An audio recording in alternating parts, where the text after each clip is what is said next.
I don't think so ऐसा कुछ होगा, बिकॉज जो बाकी मार्केट्स है उनका एक अपना लेवल है, लेकिन ये चीज हम पूरे हिंदुस्तान में हर जगह है, ऐसे बस हमारी वादी में नहीं था। इस चीज का होना कश्मीर में बहुत जरूरी है। इसका एक अपना नाम बनेगा, इसका एक अपना काम होगा, इसका एक अपना लेवल होगा।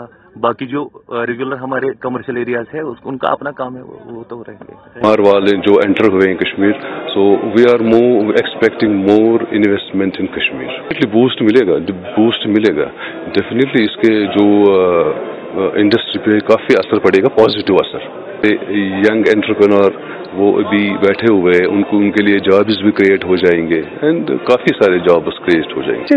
लोगों के एडमेंट पे क्या होगा कि ये लोग इस चीज को बहुत अच्छी तरह से समझते हैं कि एक कारीगर एक साल में शॉल बनाता है या कारपेट बनाता है या वुड कार्विंग पे काम करता है, तो इसके लिए इन लोगों की मतलब यहाँ पर इन्वेस्टमेंट या जो भी कुछ, तो फायदा बहुत ज्यादा होगा। सिटीजन का जो लाइवलीहुड है उसका भी अच्छा हो जाएगा। जिन कारीगर ने काम छोड़ा है वो अब फिर से काम शुरू किया है, उन्होंने कारखानदार स्कीम दे दी है। मतलब गवर्नमेंट का यही अभी ये फोकस है कि ये जो आर्टिजन है इसको कैसे ग्रो किया जाएगा, इसकी मार्केटिंग कैसे अच्छी सी हो जाएगी। वाला फ्यूचर एक क्राफ्ट्समैन के लिए, डिपार्टमेंट के लिए सुनहरा हो। वो यहाँ देखेंगे तो यहाँ इन्वेस्टमेंट करेंगे तो ऑटोमेटिकली यहाँ भी फायदा होगा उससे। ऐसा तो नहीं रहेगा, because FDI they will come up and create the infrastructure. वो तो रिटेलर को तो उधर ही काम करेंगे. They will get more better chances to have spaces in the better places.